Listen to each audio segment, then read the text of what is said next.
नमः शिवाय। आप सभी को सावन की अंतिम सोमवारी की हार्दिक शुभकामनाएं। यह सोमवारी बहुत ही खास है और बहुत ही पवित्र, क्योंकि आज सोम प्रदोष व्रत भी है और सोमवारी भी। आज के दिन भगवान भोलेनाथ का अभिषेक करें और भगवान भोलेनाथ की पूजा अर्चना करें, धूप दीप दिखाएं और व्रत करें। व्रत के साथ में अब कथा अवश्य सुनें। के दिन प्रदोष भी है और सोमवारी भी, आप दोनों व्रत कर सकते हैं, लेकिन दोनों व्रत के लिए अलग अलग संकल्प करना होगा और दोनों व्रत का पालन करिए। तो चलिए सुनते हैं सोमवारी व्रत कथा। कथा शुरू करने से पहले कमेंट बॉक्स में लिखें हर हर महादेव। प्राचीन समय की बात है, एक नगर में एक बहुत ही धनवान साहूकार रहता था, जिसके घर धन्य धान्य की कोई कमी नहीं थी। परंतु उसको एक दुख था कि उसका कोई पुत्र नहीं था। वह इसी चिंता में रात दिन रहता था। वह पुत्र कामना के लिए प्रतिदिन सोमवार को शिव जी का व्रत और पूजा किया करता था तथा संध्या काल को शिव मंदिर में जाकर शिवलिंग के सामने दीपक जलाया करता था। उसके इस भक्ति भाव को देखकर एक समय श्री पार्वती जी ने शिव जी से कहा कि हे प्रभु, यह साहूकार आपका बहुत ही अनन्य भक्त है और सदैव आपका व्रत और पूजन बड़ी ही श्रद्धा के साथ करता है। इसकी मनोकामना पूर्ण करनी चाहिए। शिव जी ने कहा, हे पार्वती, यह संसार का कर्म क्षेत्र है। जैसे किसान खेत में जैसा बीज डालता है वैसा ही फल काटता है, इसी प्रकार इस दुनिया में जो जैसा कर्म करता है वैसा ही फल पाता है। पार्वती जी ने अत्यंत आग्रह से कहा, हे प्रभु, जब वह आपका अनन्य भक्त है, उसको अगर किसी प्रकार का दुख है तो आपको अवश्य ही उसका दुख दूर करना चाहिए, क्योंकि आप सदैव अपने भक्तों पर दया करते हैं, उसके दुख को दूर करते हैं। यदि आप ऐसा नहीं करेंगे तो कोई मनुष्य आपकी सेवा और व्रत क्यों करे? पार्वती जी का ऐसा आग्रह देख शिव जी ने कहा, हे पार्वती, इसका कोई पुत्र नहीं है, इसीलिए यह सदैव दुखी रहता है। इसके भाग्य में पुत्र न होने पर भी मैं इसको पुत्र प्राप्ति का वर देता हूँ, परंतु यह पुत्र केवल 16 वर्षों तक ही जीवित रहेगा। इसके पश्चात मृत्यु को प्राप्त हो जाएगा। इससे अधिक मैं और कुछ नहीं कर सकता। ये सभी बातें साहूकार सुन रहा था। इससे उसको न कोई प्रसन्नता हुई और न ही कोई दुख हुआ। वह पहले जैसा ही शिव जी का व्रत और पूजन करता रहा। कुछ काल व्यतीत होने के पश्चात साहूकार की पत्नी गर्भवती हुई और 10वें महीने उसने पुत्र को जन्म दिया।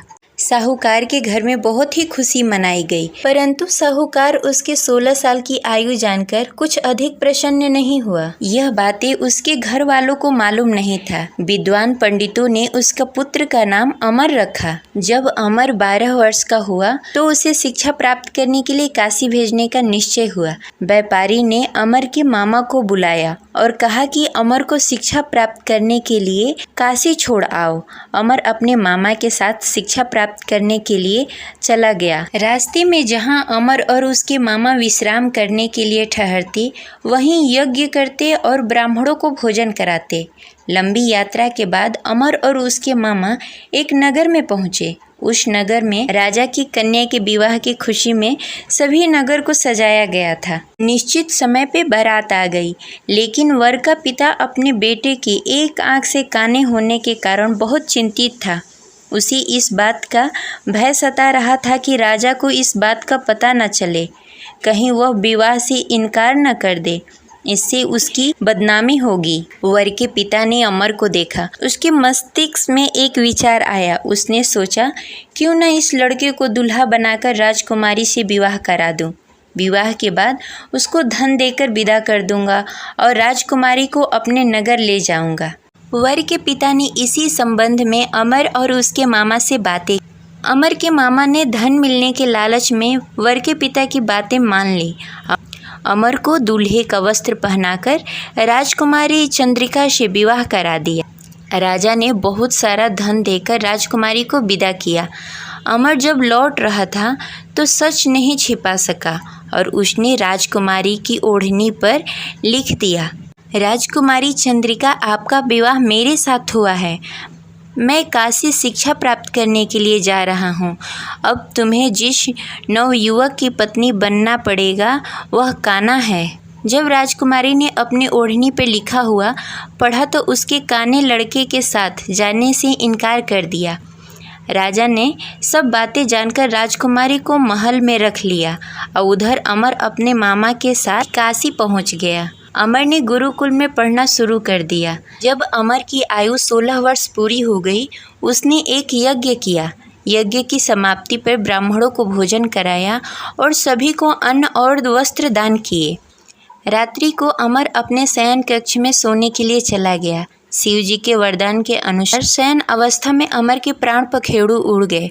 सूर्योदय पर मामा अमर को मृत देखकर रोने लगे। आसपास के लोग भी एकत्र होकर दुख प्रकट करने लगे। मामा के रोने विलापने का स्वर समीप से गुजरते हुए भगवान शिव और माता पार्वती ने सुन लिया। पार्वती जी ने शिव जी से कहा, मुझे इसके रोने का स्वर सहन नहीं हो रहा है, आप इस व्यक्ति के कष्ट अवश्य दूर करें।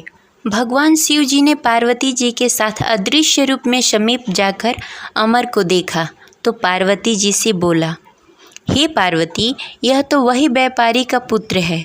मैंने इसे 16 वर्ष तक की आयु का वरदान दिया था। इसकी आयु पूरी हो गई है। पार्वती जी ने फिर भगवान शिव जी से निवेदन किया, हे प्रभु, आप इस लड़के को जीवित करें, नहीं तो इसके माता पिता पुत्र की मृत्यु के कारण रो रो कर अपने प्राण त्याग देंगे। इसके पिता तो आपके परम भक्त हैं, जो वर्षों से सोमवार का व्रत करते हुए भोग लगा रहा है। पार्वती जी के आग्रह करने पर भगवान शिव ने उस लड़के को जीवित होने का वरदान दिया और कुछ ही पल में वह जीवित होकर उठ गया। शिक्षा प्राप्त करने के बाद अमर अपने मामा के साथ अपने नगर की ओर चल दिया। दोनों चलते चलते उसी नगर पहुँचे जहाँ अमर का विवाह हुआ था। उस नगर में भी अमर ने यज्ञ का आयोजन किया। समीप से गुजरते हुए नगर के राजा ने यज्ञ का आयोजन देखा। राजा ने अमर को तुरंत पहचान लिया। यज्ञ समाप्त होने पर राजा ने अमर और उसके मामा को महल में लेकर गए और कुछ दिनों तक उन्हें महल में ही रखा। उसके पश्चात बहुत सारा धन वस्त्र देकर राजकुमारी के साथ विदा किया। रास्ते में सुरक्षा के लिए राजा ने बहुत सारे सैनिकों को भी साथ में भेजा। मामा ने नगर में पहुंचते ही एक दूत को घर पर भेजकर अपने आगमन की सूचना भेज दी। अपने बेटे अमर के जीवित वापस लौटने की सूचना से व्यापारी बहुत प्रसन्न हुआ। व्यापारी ने अपने पत्नी के साथ स्वयं को एक कमरे में बंद कर रखा था। भूखे प्यासे रहकर व्यापारी और उसकी पत्नी बेटे की प्रतीक्षा कर रहे थे। उन्होंने प्रतिज्ञा कर रखी थी कि यदि उन्हें अपना बेटा मृत्यु के मुंह से वापस लौटकर नहीं आया तो वो अपने प्राण त्याग देंगे। व्यापारी अपनी पत्नी और मित्रों के साथ नगर के द्वार पर चला गया। उसने अपने बेटे का विवाह का समाचार सुनकर पुत्रवधू राजकुमारी चंद्रिका को देखकर उसकी खुशी का ठिकाना न रहा। उसी रात भगवान शिव ने व्यापारी को स्वप्न में आकर कहा, हे श्रेष्ठ, मैं तेरे सोमवार के व्रत करने और कथा सुनने से बहुत प्रसन्न हूँ। इसी वजह से मैंने तुम्हारे पुत्र की लंबी आयु कर दी है। व्यापारी बहुत प्रसन्न हुआ। सोमवार का व्रत करने से व्यापारी के घर में खुशियाँ लौट आई। शास्त्रों में लिखा है कि जो भी स्त्री या पुरुष सोमवार का विधि विधान से व्रत करते हैं और कथा सुनते हैं, उनकी सभी इच्छाएं पूरी होती है। आशा करते हैं यह कथा आपको अच्छी लगी होगी। तो इस वीडियो को लाइक करें और हमारे चैनल को सब्सक्राइब करें। हर हर महादेव।